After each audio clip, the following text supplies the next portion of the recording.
Hi guys, my name's Tom Pickering. We've now run 25 episodes of the pub. Our purpose is very simple: to get to grips with what's happening, but also to create a community around taking action, and to share that learning, because this, oddly enough, fits very much with our background. We have led 200 company turnarounds as a winning thinking team over the last 10 years. And this is oddly very similar situation where we faced extreme uncertainty and a difficult challenge.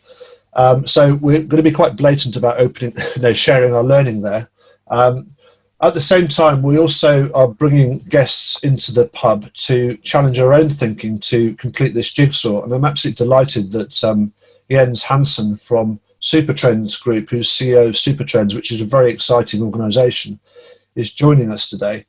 And Jens is going to share his view with a Danish perspective. I always find the Danes got it just as good as sense of humour as the Brits, probably better actually in some ways, a bit more clarity. So it's fantastic to have Jens here. Just to recap in terms of some of the learnings to date, I think there's a few interesting learnings coming out of the new now, which are quite easy to obfuscate or ignore because they don't really fit with the old past. But nonetheless, there's something along the lines of intimacy, and intimacy with each other, which is an unusual term to use in a business context, but I think it's fairly accurate. And I think that gives rise to relationships, and relationships are the basis of profit, and that's really the crux of a business. And I think what's happened with the new now is we've rediscovered that connection.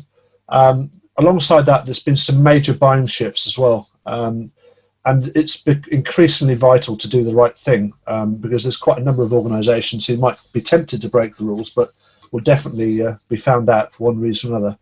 So the crux of that, I think, is really getting back to the basics of businesses being around profit and relationships. And the two things are actually inextricably linked. And profit's good because it's a good acid test of a business, and relationship is the basis for profit. So it's a bit circular. Alongside that, I'm delighted that David Allen is here with us. David is an extremely experienced guy from the US. Delighted that David joins us for a different angle on this. And David's going to talk about new action. He's going to talk about his perspective on margins as part of this. David McLean sadly can't be here with us, but as ever, we'll plug that gap, and David Allen will ask the questions at the end and wrap up. So I think the crux of this as well is I'd encourage you to, out of this discussion, just record your single observation and your single action, because if we've got the greatest skill in the world and we're not taking action, if we're not coming to this call and taking action as a consequence, even if it's almost regardless of what we're talking about, we've got to challenge ourselves. If how good are skills if we're not taking action? So anyway, enough said from me. That's a sort of brief introduction. I'm delighted to introduce you to Jens. I'm really pleased, delighted. Jens is a guy who I'm noticing that new relationships are forming in order to tackle some of these issues from different angles. And I'm delighted that Jens and I are embarking on some work together to, in whichever way possible, to tackle some of these issues. So anyway, over to you, Jens. Welcome to the pub. Well, thank you, Tom, and thank you, David, for having me here today. I'm really pleased to be here at the pub, and we're drinking out of mugs rather than of beer glasses, but that's just how it is. That's one of the changes. So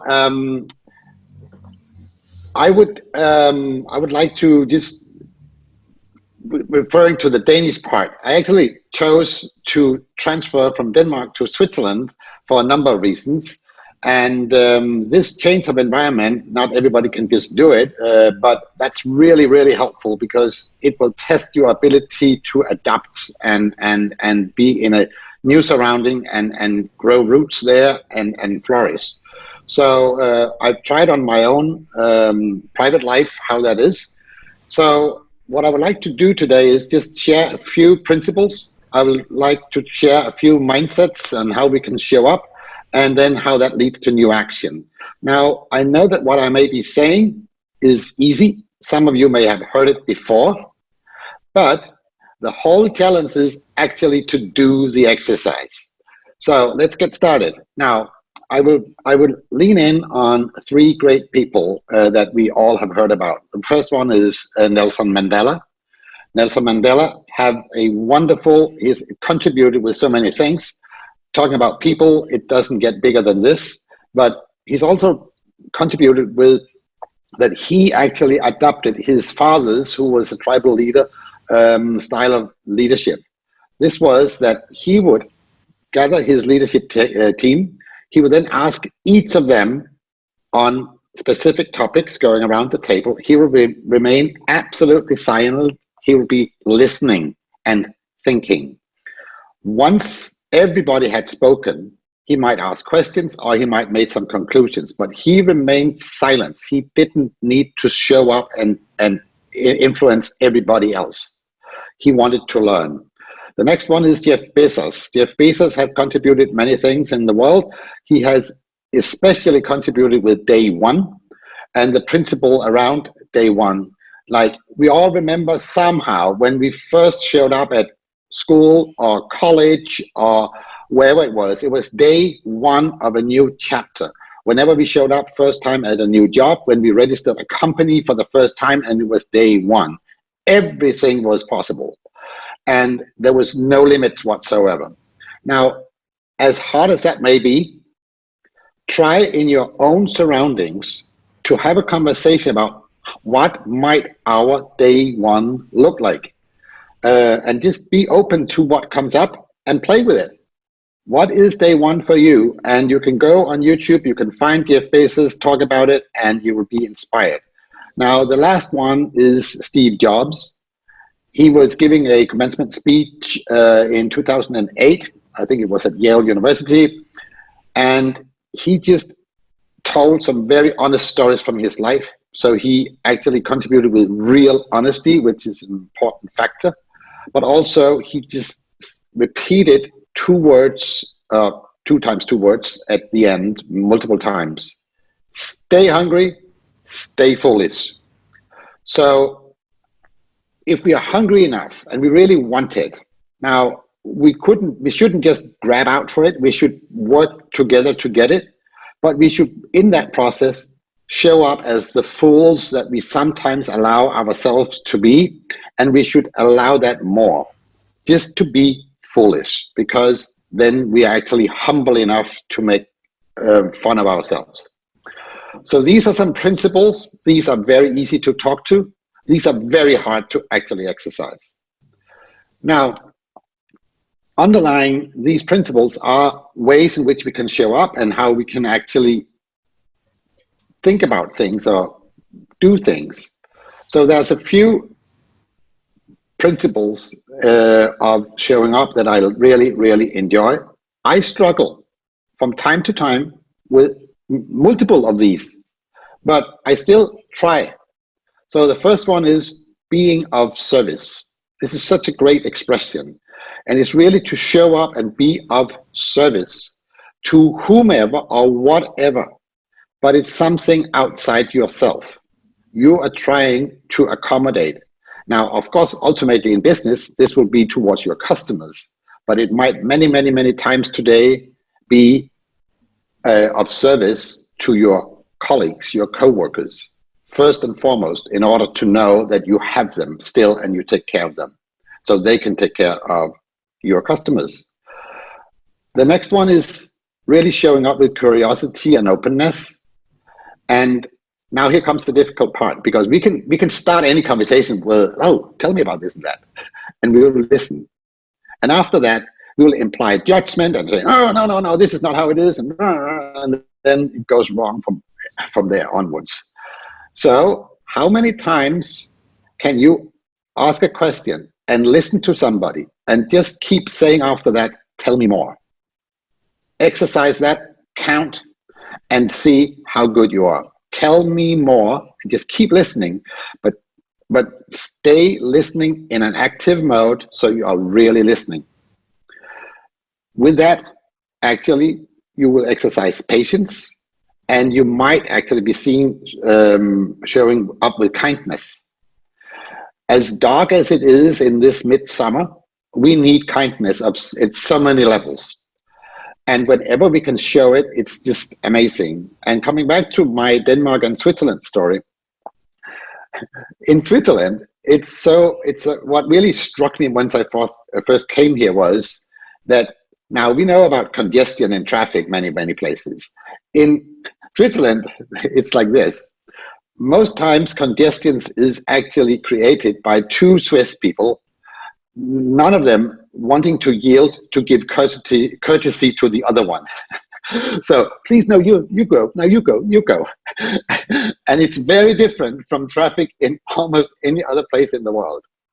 Now, just every day, when you just do a little run, a little errand, and you 4 times are met with this kind of people showing you courtesy, where you don't expect it and you don't owe them anything and they don't owe you anything, and it's just amazing. Now, try to exercise that as much as you can.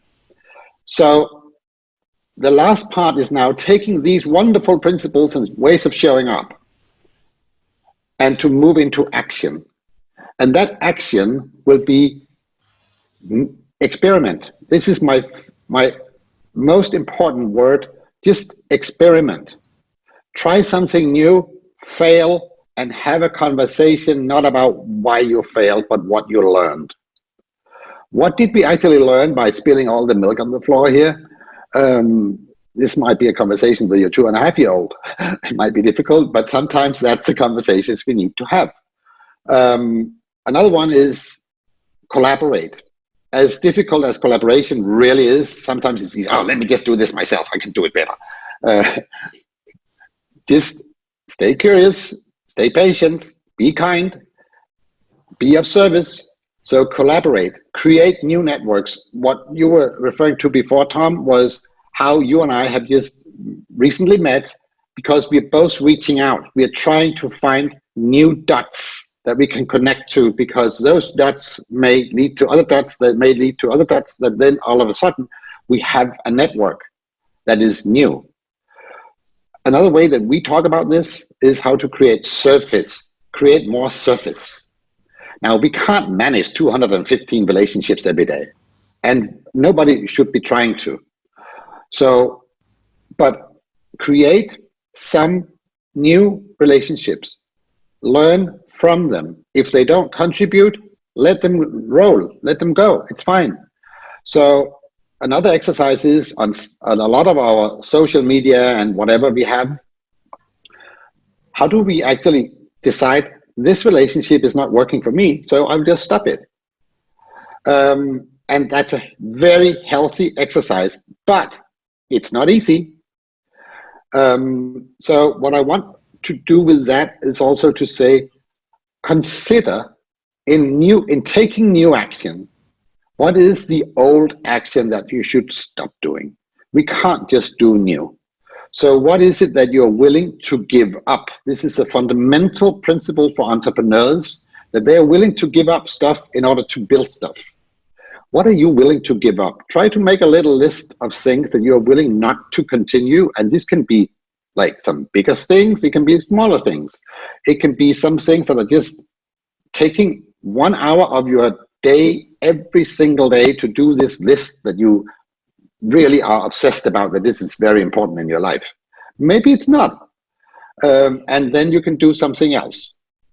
Now, when we stop doing things, we can take on new things.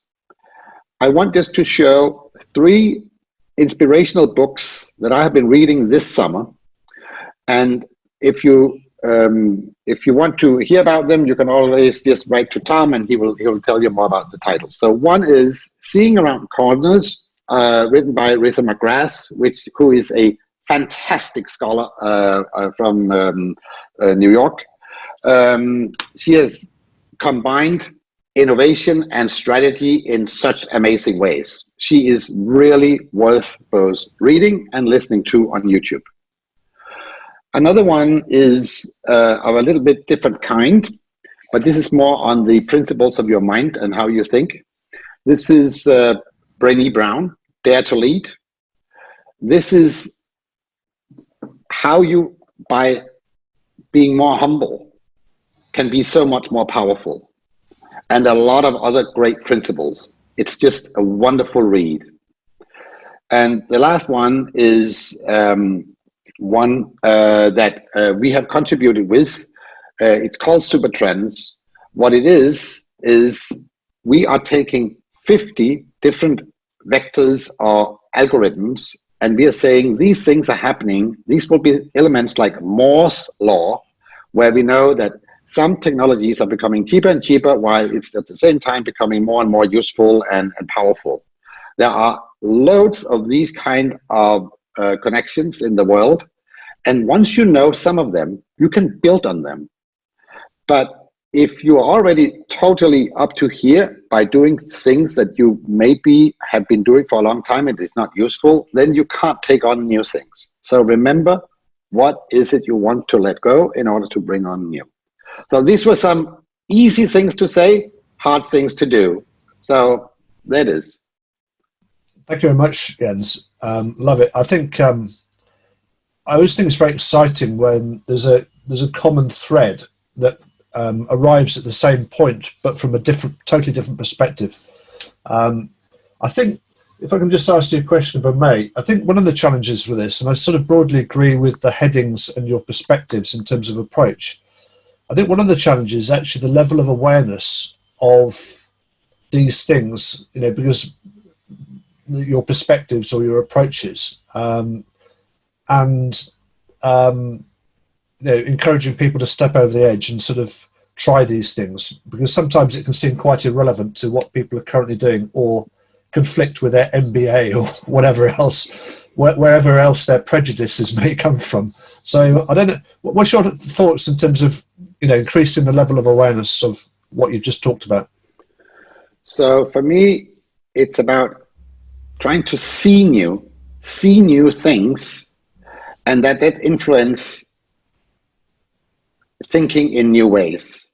So if we keep watching the same circle of people, if we keep leaning into the same old principles, we are not going to change. We know that the same process, because we are very good at processes, will lead to exactly the same result.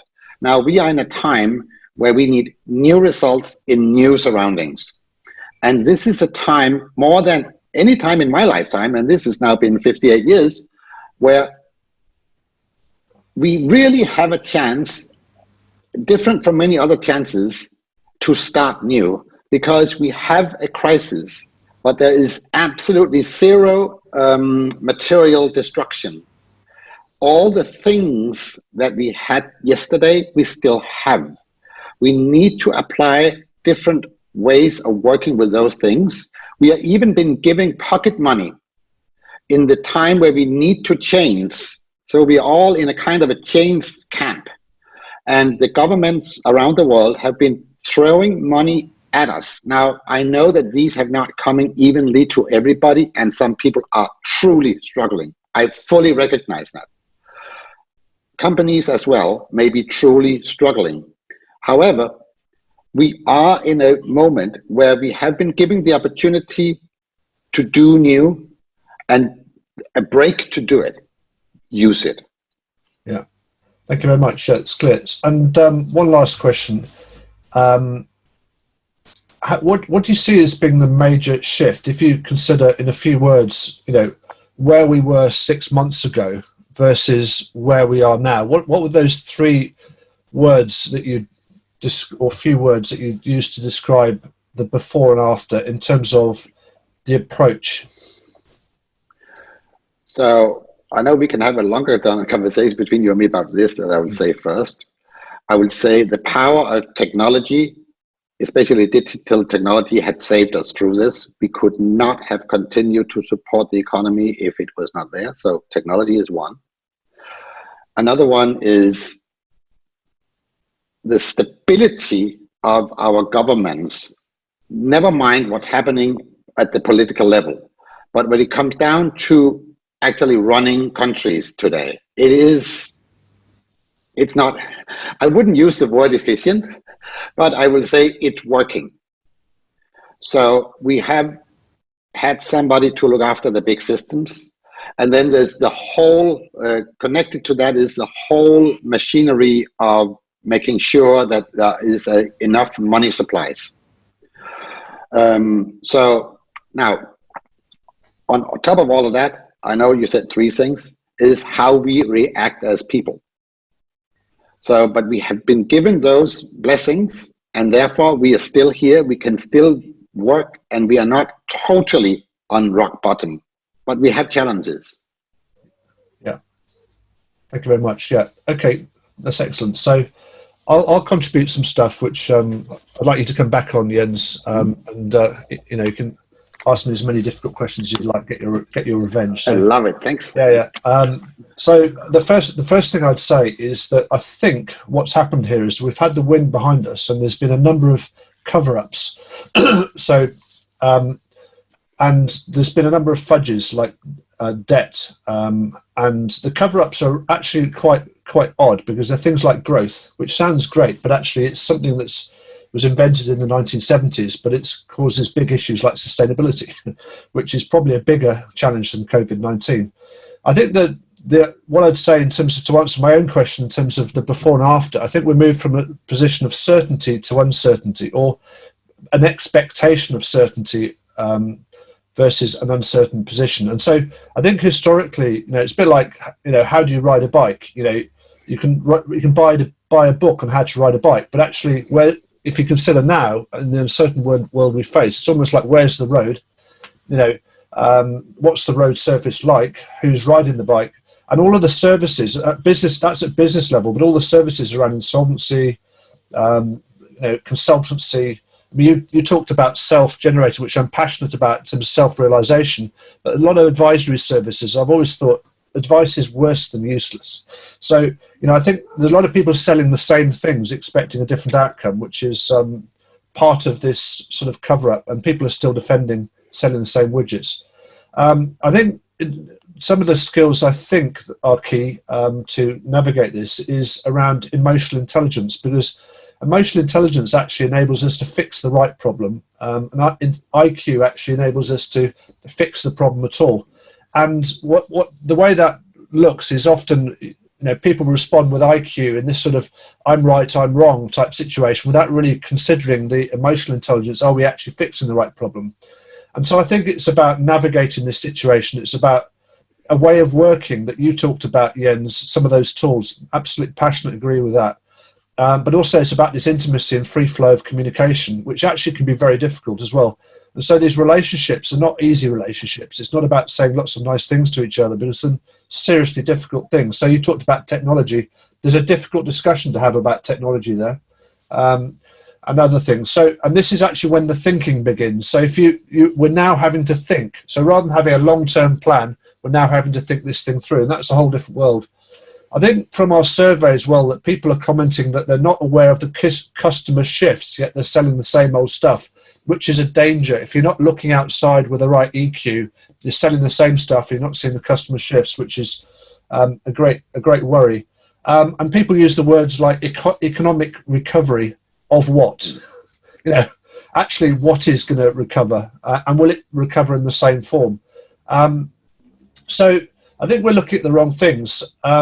And I remember when just reflecting when I was a young graduate engineer at Lucas, I used to run shop floors and things, and I was always expected to be the person that knew all the answers. Someone came to me with an issue, and I felt very inadequate, without actually being able to resolve their issue. Because I'm the supervisor, and actually my perspective on that has completely changed. And I think the challenge is actually for us to get very comfortable with imposter syndrome. Everybody's talking about fixing imposter syndrome. Actually, I disagree.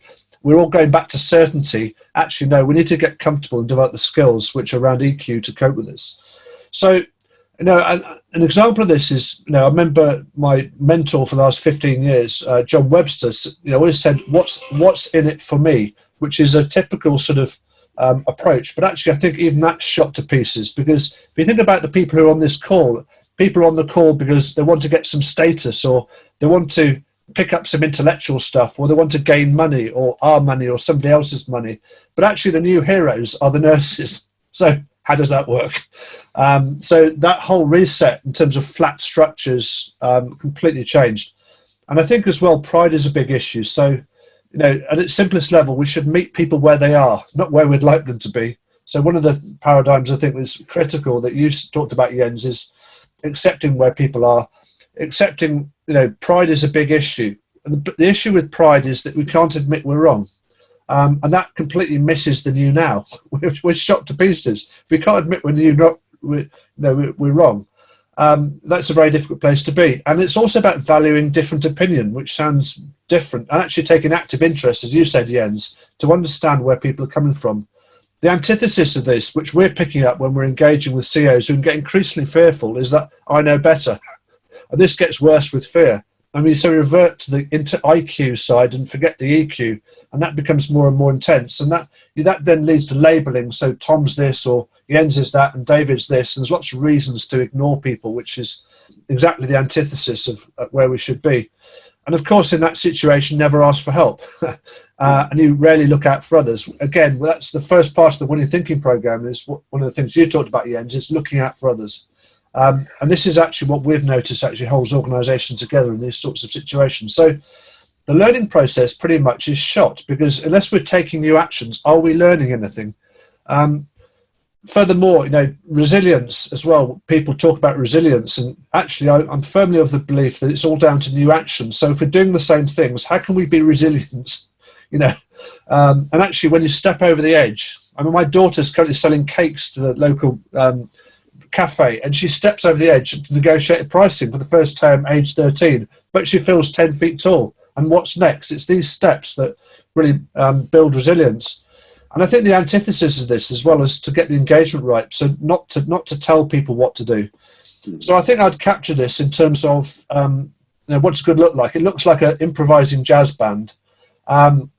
And what does that mean? It's intimate relationships, free flow of communication, total respect for each other, listening to people, really understanding where they're coming from. On the last call, I raised the bar in terms of Ocado and some of the business models, which actually comes down to the financials, which even Tom, who's a pretty robust individual, challenged me on. I'm going to go back and follow that up with him, because there's some blatant issues that we need to flag up, which I did on the last call. So these are difficult discussions that really challenge our thinking. And that's about valuing different perspectives. So it's about really having a blank sheet of paper. And psychologists call this flow or fluidity, whereby we're responding healthily without any sort of stuff going in our heads, without fear of taking new action, challenging each other, and watching out for the curved ball. So, for example, who has challenged or analysed the Black Lives Matter protest? Who has? Who's actually spoken up about that? So I think the last part of that is then building a team that you can actually recruit into, to take a view of 360 degree of success, but also to, as you said, Jens, not with your groupies, with people who actually are likely to disagree with you, which is a reason why we pump stuff out to our network to challenge, and our network, as you said, drops off and other people add. So I think that's about sort of maintaining healthy relationships. So I think, in summary, I think the key part of this is people and relationships and profit inextricably linked. We're actually talking about a pretty different set of paradigms, and that's to be acknowledged. So I'm not expecting people talk about humility as the greatest leadership trait. Actually, unless you experience that for yourself, what are the elements of humility that give rise to the outcomes that you're talking about, Jens? And how can people actually experience that, to have their own individual experience, to actually, because no one will ever be told what to do. They need to experience, to step out into these places and think, and the way we approach that is to shine a light into people's blind spots, because there's a distinct danger that we'll carry on doing the same things. And I include myself in this, by the way. And I run the Winning Thinking program in between, and I include myself in these things as well. So I think what that gives rise to is actually, coming back to your point, it's about Bezos, right? Staying on day one. And you're probably thinking, well, we might have a plan in place, but actually, that day one, right? What's the right thing to do day one? And actually, by doing some of these things, you're actually creating a healthy environment, much stronger relationships, whereby you can start talking about these things that are, difficult, that we need to find the courage to step over the edge. It's a great environment which stays healthy, and and makes money. Making money and profit is a vital check. So whilst you talk about, technology ends as being the answer to a lot of issues, I challenge that very heavily, because a lot of those tech businesses are making no money, and that isn't clever and it's not healthy. And that's a great check in terms of, the sanity of a business. So I think there's some underlying issues which we should acknowledge, but I think in summary, it's about staying on day one. Yeah. So I'd like to comment just on a few things. So now, for me, a wonderful exercise that I have been experiencing with in one of my working environments a couple of years back was that I was introduced to that you would ask people, once you connect with them, it can be online, it can be in a meeting setting as we did before. How are you doing? How are you showing up today? Yeah. Let them answer and have an environment where they can answer honestly. So I'm tired because my daughter had to go to the hospital last night and we were sitting there for a long time. I'm exhausted because my mom had been sick for 3 weeks and we don't know what way it's going. Mm-hmm. So that we actually bring these things in. So when we are seeing that somebody is becoming absent in a meeting, that we know, oh, Louise is absent because she's worried about her mother. So it's totally fine. Yeah. So, and because that for me is really connected to emotional intelligence at eye level. So that we actually ask, how are you showing up today? So not just how are you doing, and just wanted to say great, and then you can move on to business. Yeah. You actually give a chance and build a system for how can you actually tell how you are, not just to build excuses, but just we are as we are. I know. I think I'd respond to that, Jens. I'd say actually, I'd include some of what you just talked about is approachability, right? Mm-hmm. So do you feel comfortable to say anything to me? And do I feel comfortable to say anything to you? Mm-hmm. And is our relationship strong enough to cope with that? And I observe that the way we do that is that, when we start, I think empathy is a key aspect to that.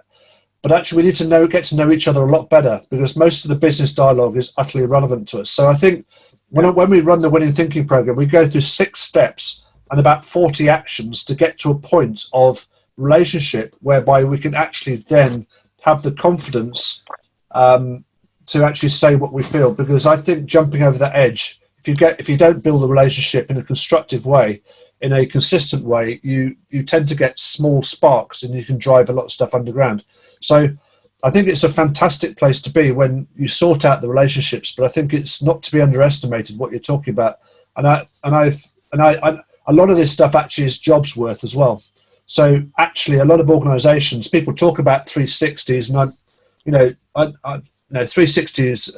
I haven't come across an organisation that's anywhere near as safe enough to have those types of discussions. So I think there's quite a lot of work. It doesn't take long. We only take half a day to get there, but you've got to have the whole team. You've got to have the respective team members around you to create a safe environment, to create that love and appreciation of each other, so you can actually start having these discussions. Because this is where we need to get to, but it's and it's all about taking your action, stepping over the edge. A bit like my daughter, doing the negotiation with a local coffee shop on price. That's pretty amazing.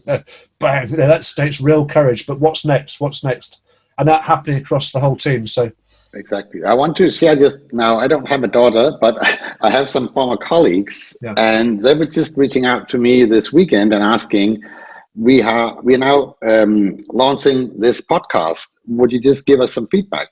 And I was just amazed to see now, I've already shared that I'm in my mid-50s, and they are too. And then they start to do podcasts. And it's just amazing. It takes a lot of courage, because they're basically changing their business model in order to accommodate where we are. They are working as some of the most fabulous coaches in the world, but they are now showing up in a different way, and they had the courage to do it. And they have the courage to ask for feedback, which is all amazing. And it's taking that step, even when we thought everything was we're just on a path to the retirement. No, we're not. What retirement? Yeah, 100%. I think that's bang on the money. I think this is exactly where we need to get to. It's about stepping over the edge. I think as well, feedback is part of the open communication. Feedback should be part of, we should give people, shouldn't wait for a time, there and then. So it takes quite a lot of construction. It's like building a house, in my view. There's a few different stages, and I think you need to shine a light into some specific stages to get there, Jens. So the very first one is putting each other first, which is very counterintuitive. So what can I do to help you, Jens, and what can you do to help me? That's the first challenge with this, I think. We build that up. But anyway, we have a way of doing that. It's about taking new action. We try to take action in the right places, because when people are under stress, they will tend to revert to form and go back to what they're doing before, which actually can make things worse. So beware, it can be quite problematic. But yeah, thank you very much for those questions. That's fantastic. Let's continue that dialogue. If I'd like to just hand over to David Allen now, if I may, just to get David's thoughts. You had some thoughts you wanted to share around margins, David, and other stuff. So over to you. Oh, you're on mute. Dave, I'll unmute you. Oh, there we go. Sorry about that. Tom, I do like your comment about riding a bike, because I have a similar comment. It's very difficult to read a book about swimming, particularly when you're swimming. You pretty much have to get in the pool and swim. That's pretty much all there is to it. And, you know, a lot of that is what we're doing right now. And so I've been reflecting on this concept of margin. And Jens, actually, one of the first people I heard talk about this was Brene Brown. She talked about it at the Global Leadership Summit last summer. And I thought that was really, really, last summer, the summer before, I thought it was really fascinating. Because I've sort of honed it down to sort of 6 or 7 areas. The first one is the margin, your attention to change. Some people are going, oh, life changed. That's true. Why did it change? Only a few % of the people are looking at that. The second one is the margin for error, and you know, where that can be. The third one I talk about is the margin for performance. I was telling Tom about this on cricket last week. The difference between, I live in Frimley in Surrey, and there's a local cricket team that plays every Sunday afternoon. The difference between the batsman at Frimley and Ian Botham is actually quite large. Truth is, it's actually only about 1%, which is interesting. There's a margin in terms of capacity, there's a margin in terms of creativity, insight, learning. So there's a whole bunch of margin issues, and but we're fairly short on time, and there's a bunch of comments and questions that I want to put forward, because I know that, Tom, both you and Jens want to address some of these. So we have we have a couple comments by an anonymous attendee, which we don't often get. Of course, we have some comments from Nick Brown, and he's never anonymous. That's really great. But it was really a compliment as much as anything. There's no daft questions, only daft answers. And Jens, another one was about the whole issue of being of service, that's really, really a big deal. But Nick Brown has the question, he said, I get turning up with a presence, but how do we embrace changing customer needs? And that really is for you, Jens. So the way that we approach this is basically there's only one way to really understand what you're not servicing. So this is another Jeff Bezos thing.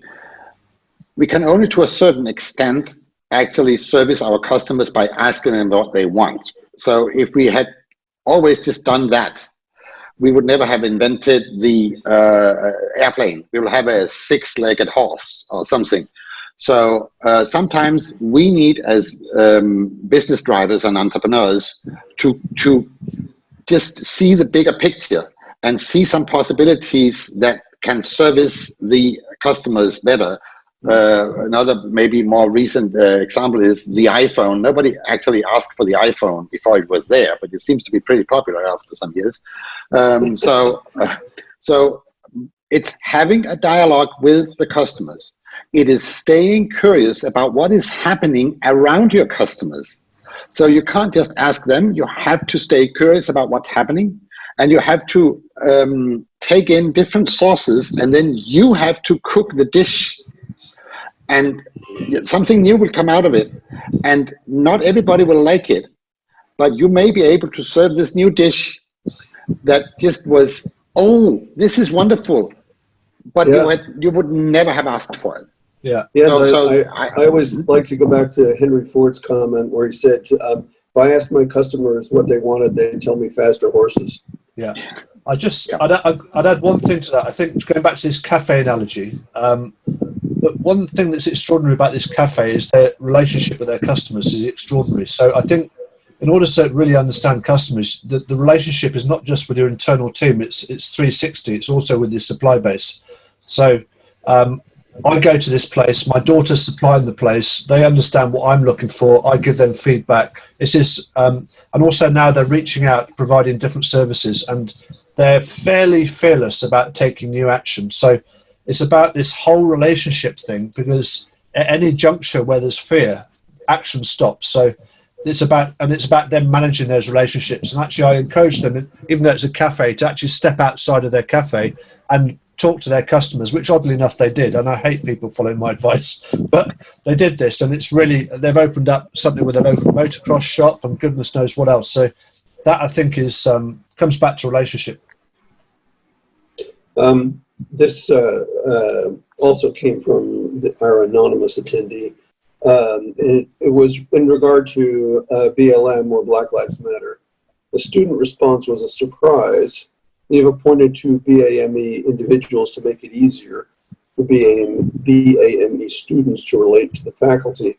They're currently looking for at least 2 and hopefully 3 BAME board members. And he has said, Tom, that you would know who he is. Yeah. And in terms of what he's doing. So, yeah. So I don't know if you want to comment about that. I have a comment on that. Yes. Just thank you for the comment. I think it's really around, in fearful times, we can be heavily influenced with negativity. Okay.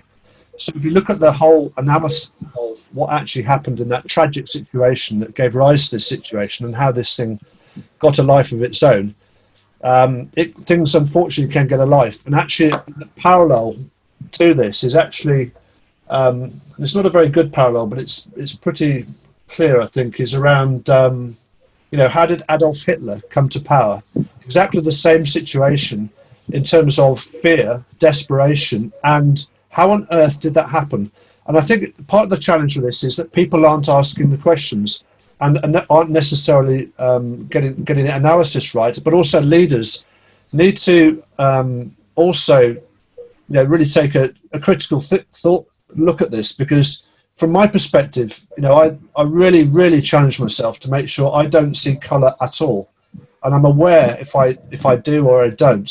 So I think colour blindness is absolutely critical, but I think as well there's a fine dividing line in terms of critical thinking between positive discrimination, but it's also negative discrimination for someone else. And as leaders, we just don't have the time to make wrong decisions. So I think it's vital that we have these difficult discussions. There's definitely a positive challenge in terms of things aren't right.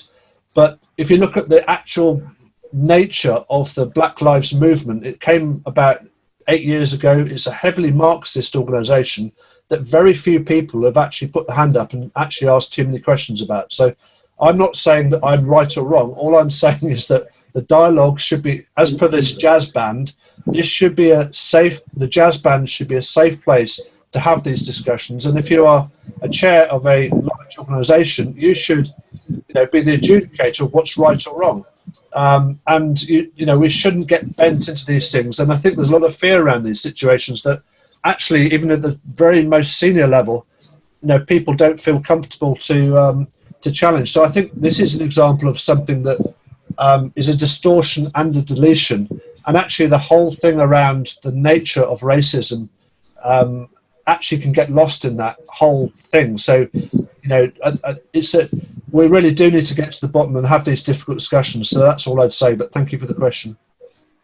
And then there was just a quick follow-up to that, not having anything to do with the issue of racism, but it was in reference to the whole day one and day one thinking, which, Jens, that was really great that you brought that up, because there are some great videos with Jeff on YouTube talking about it, and obviously it worked for Amazon and continues to work. So, and he's just said that we're going to develop a special program for individual cohorts of new students, i.e. in the bubbles even before they arrive on campus, potentially to be self-quarantined, of course. But so I don't know if you have any comment about the day one thinking, Jens.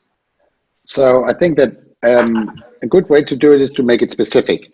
And then in whatever surrounding that you're working with your team, with your leadership team, in whatever it is, what does day one look like for us? Take half a day to have this debate, even if you're just 3 people. Take enough time and see if there comes up some traction. Don't be judgmental. Just simply note down what makes people energized about their vision of day one in their particular environment. So make it very specific. Talk to the people you normally work with and in the surroundings that you are normally working together in, and then play out what would day one look like for us. A lot of great stuff will come up. Normally, a lot of stuff comes up that you find out you're doing that you don't need to be doing. Yeah. So that actually leaves room for new things to do. Yeah. I think the practical challenge with day one thinking, I sort of, my perspective on that and read of what Bezos is talking about is basically not to be encumbered by the past or the future, but to make decisions now and make the right decisions. And Bezos talks about making permanent decisions and non-permanent decisions and all this sort of stuff. But I think it's about, you know, how do we get to that place of a clean sheet of paper? There's quite a bit of preparation to get there. It's not a straightforward place to get to. And I think there's 2 challenges with that. Is that we are blissfully unaware of what drives us. And that goes for most of the people I've spoken to on this call, myself and everybody else on the panel as well. And secondly, we're also blissfully unaware of, or self-unaware. So when we say things, we're unaware of the implications of those things as well. So it's a difficult thing to do. So I wouldn't underestimate that challenge. But no, I wouldn't either. So I have a suggestion. Now, there's loads of good people around that would respond to the title facilitator. Really, really good facilitators who can listen to what's happening, who can listen to what's not being said, and who can help having those conversations may be really, really valuable. So, and they can be basically bought by the hour. I really encourage everyone to look into the concept of having a facilitator to help them through what is called a difficult conversation. It can be amazing what you actually can achieve without having anybody to tell you anything new. Just help to navigate the traffic of words. Yeah. Yeah, to put it another way, definitely don't do it by yourself. Anyway, don't do this at home. Yeah. Yeah. So anyway, David Allen, Jens, that's fantastic. Thank you very much to acknowledge your input. Just hand you over to David Allen. So pass over to David Allen just to try and summarise this discussion, please, David. Well, in summary, I think that what we've done here is focus, and this has been really good, Jens, because you brought 3 people in that can really help on this. And you'll have to forgive me, but I've got someone at the door, and I've got to stop and take this. Yeah. So, okay, there we are. Yeah. Jens, I think for me, this is about taking new action. So I'd encourage everybody on this call to, you know, to reach out, challenge themselves in terms of where things are actually stepping out into places where you might need support. Pride is an absolute killer. So I'd encourage anybody on this call to pick up the phone to us and or other members on the call, or we can divert, you know, whatever to encourage people to ask for help. That's a very healthy sign to resolve some of these issues. But other than that, I think specific issues that we've solved, this is about taking action. So I'm really pleased. A lot of the people on this call are already taking action. I know, Jens, you and I are going to take action, trust me on this as well, to get some value, to challenge our relationship, to really fix this issue. So, you know, please connect afterwards and join us next week, and invite your friends to come along if you found this call helpful. So thank you very much, Jens. It's been fantastic. Lovely. Thanks for having me. It's been great. Thanks. Yeah. Bye. Great. All right. Enjoy your Thanks. week. Bye. All right. Ciao.